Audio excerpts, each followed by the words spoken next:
بسم اللہ الرحمن الرحیم۔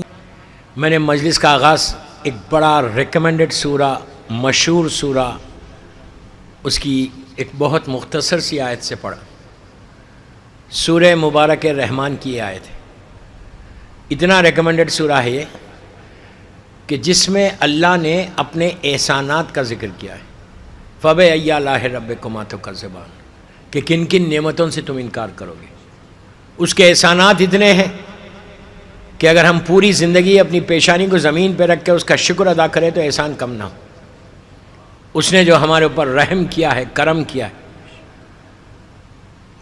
اور کہتا بھی وہی ہے کہ تم بھی اگر کوئی تمہارے اوپر احسان کرے تو تم بھی پلٹ کر اس کے اوپر احسان کرو۔ کوئی کرے نہ کرے، اگر تم کو موقع مل رہا تو تم فوراً کر دو۔ یہ اللہ کی ایک صفت ہے۔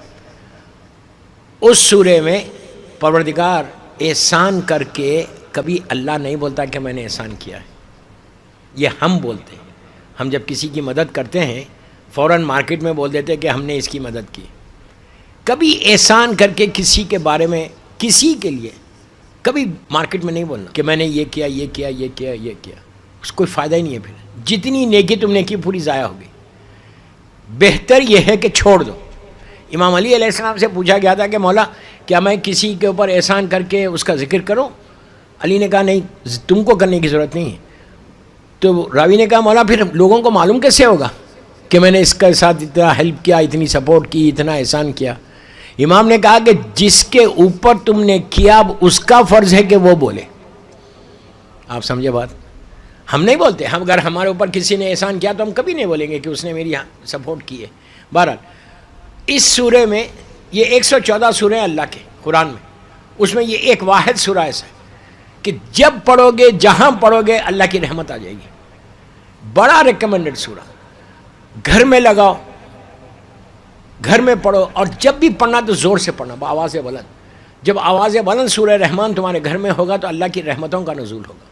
جو آبسٹیکلس ہے، جو بلائیں مصیبتیں، وہ ساری کی ساری دور ہوتی یہ سورے سے۔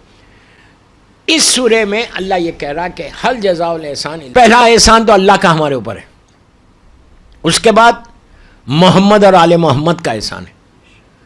اسی لیے کہا روز صبح اٹھ کے اللہ کا شکر ادا کرو، یہ بول کے کہ الحمدللہ الذی عرفنی نفسہ ولم یترکنی، الحمدللہ الذی جعلنی من امت محمد صلی اللہ علیہ وآلہ۔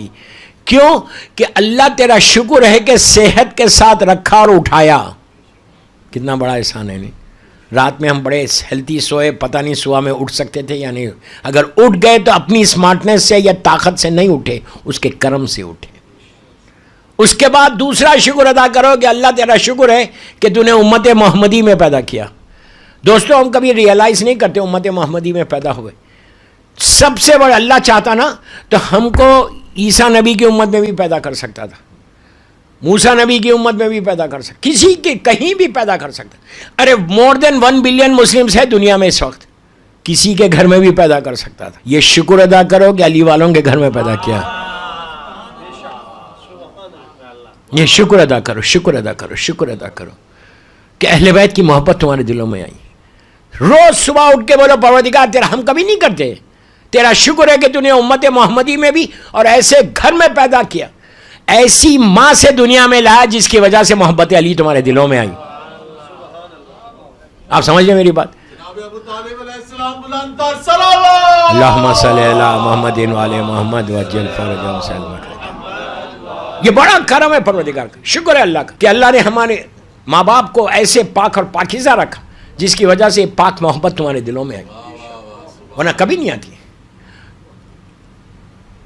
پہلے اللہ کا احسان، معصومین کا احسان، اس کے بعد جو احسان ہے نا ماں باپ کا احسان ہے۔ اور ان سارے احسانوں کے ساتھ جس کے احسان کو اللہ مانے اس کا نام ابو طالب ہے۔